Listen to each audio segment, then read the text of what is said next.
The chandeliers above the marble ballroom floor shimmered like frozen fireworks, scattering warm gold light over silk gowns and diamond necklaces.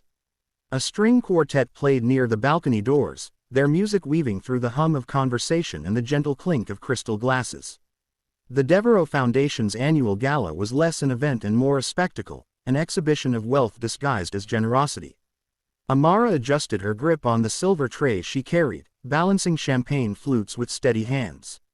Her black uniform was immaculate, pressed to perfection. The white gloves felt slightly too tight, but she welcomed the pressure. It reminded her to stay composed. Around her, servers moved in quiet choreography, stepping carefully between clusters of investors, politicians, and celebrities. She had worked dozens of events through the agency, weddings, corporate launches, private auctions, but this one felt different. The air carried expectation, ego, and the subtle tension of power being negotiated in polite smiles. At the center of it all stood Laurent Devereux. Tall, sharply dressed in a tailored midnight tuxedo, he radiated command without raising his voice. Guests angled their bodies toward him instinctively, like flowers turning toward sunlight.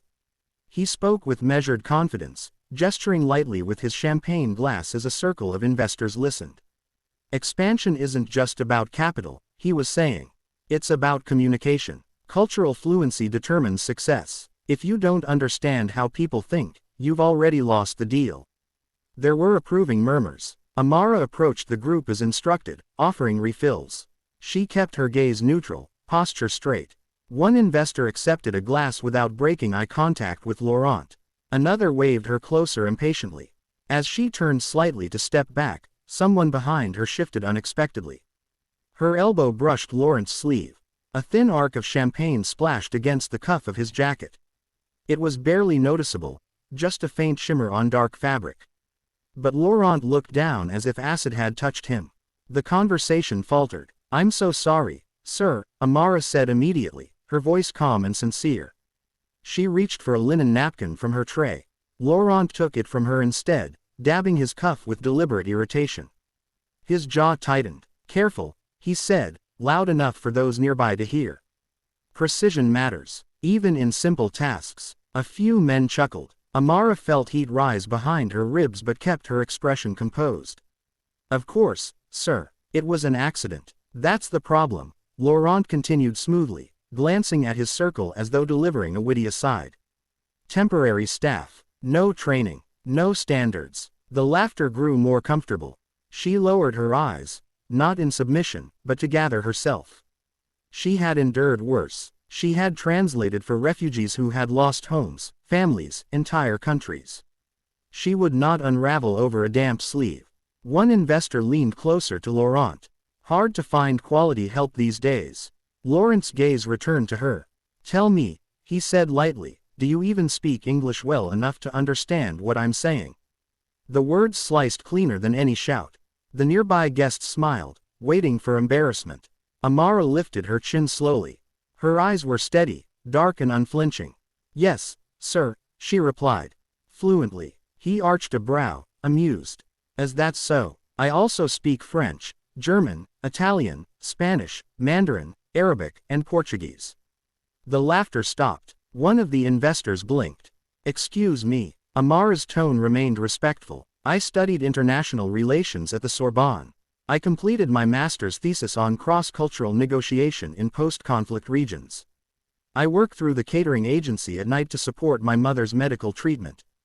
The silence thickened. Laurent studied her as though seeing a different person standing where the server had been. "You're saying," he said slowly, "that you speak 8 languages?" "Yes, sir. And you're serving drinks?" For now. A subtle shift passed through the group, embarrassment disguised as curiosity. "Recite something," one investor challenged lightly. "In Mandarin." Amara did not hesitate. She spoke a brief introduction in fluent Mandarin, her pronunciation precise, tone measured. The investor who had spent years in Shanghai straightened in surprise. "That was accurate," he admitted. She switched smoothly to French, summarizing Laurent's earlier comment about cultural fluency, adding, gently but unmistakably, a nuance about humility in leadership. Laurent's expression changed, just slightly. "You corrected me," he observed. "I clarified," she said. There was no defiance in her voice. Only quiet certainty. He forced a thin smile. Well, that's impressive. Though I doubt balancing trays requires such academic distinction. A faint ripple of uneasy laughter followed. Amara inclined her head. No, sir, but surviving does. The words hung between them. For a long moment, Laurent said nothing. His investors avoided his eyes. The quartet resumed its melody as though filling an awkward gap in conversation. Enjoy the evening, Amara added softly. Then she stepped away, merging back into the rhythm of service, her spine straight. Laurent watched her move across the room, offering drinks, responding politely to guests who had not heard the exchange. Something unsettled him. Not guilt exactly, but discomfort. He prided himself on reading people quickly. On categorizing value. He had miscalculated. Later that night, as speeches were delivered and donations pledged, he found his gaze drifting toward her more than once. Each time, she was composed, efficient, invisible again by choice, but no longer invisible to him. The boardroom smelled faintly of polished wood and fresh coffee. Floor-to-ceiling windows revealed the city skyline washed in pale morning light. The Devereaux Foundation logo was etched in glass behind the head of the long walnut table. Laurent sat at the center, reviewing a portfolio. Amara Okoye. He had not known her last name that evening. Now it was printed in elegant serif font above credentials that made several of his senior staff look underqualified. Sorbonne. Masters with honors. Consultancy work across Europe and North Africa. Multilingual fluency certified at diplomatic level. He closed the folder briefly, recalling the gala. When his assistant informed him that the hiring committee's top candidate for Director of Multilingual Communications was the server from the gala, he had assumed it was a misunderstanding. It was not. The door opened softly. Amara entered wearing a tailored navy suit. No gloves. No tray. Her hair fell in natural curls over her shoulders. She carried herself with the same composure, but this time it was unmistakably authority. 3 board members sat along the sides of the table, their expressions carefully neutral. Miss Okoye, Laurent said evenly. Mr. Devereaux. Her voice held no trace of the previous night's tension. She took a seat across from him. You understand, he began, that this role requires representing this foundation in negotiations with diplomats, corporate leaders, and government officials. Yes, you would report directly to me. I'm aware. He studied her, searching for resentment.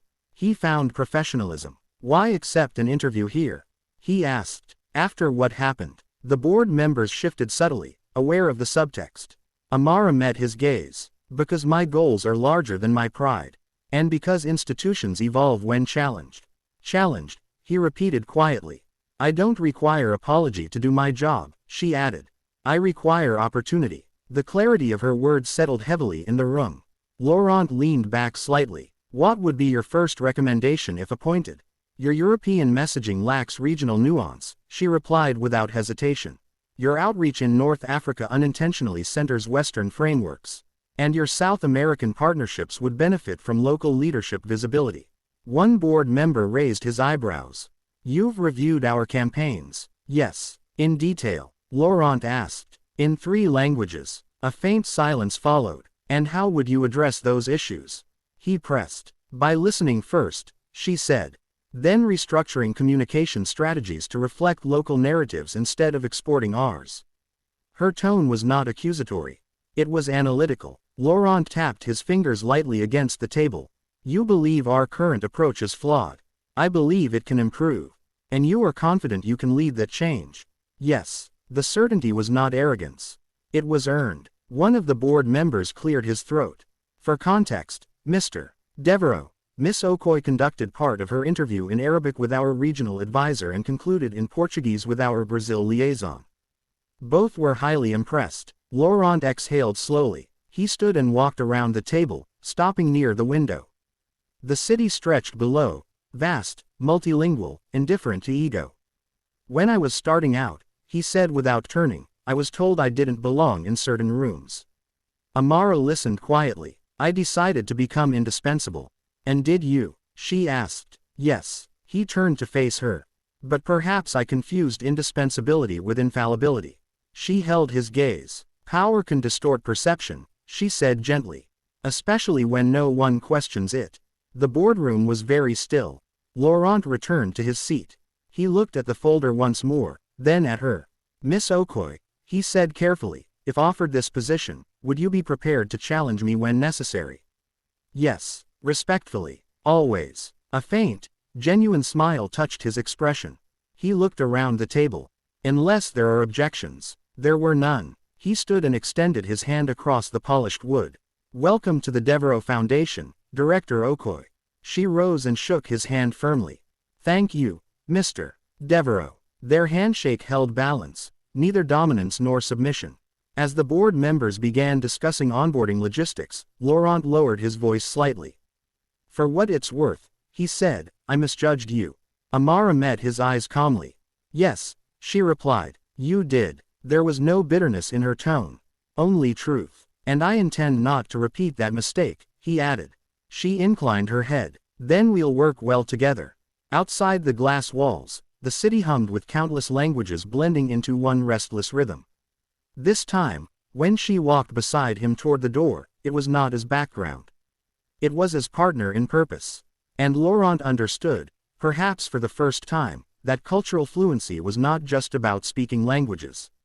It was about learning when to listen.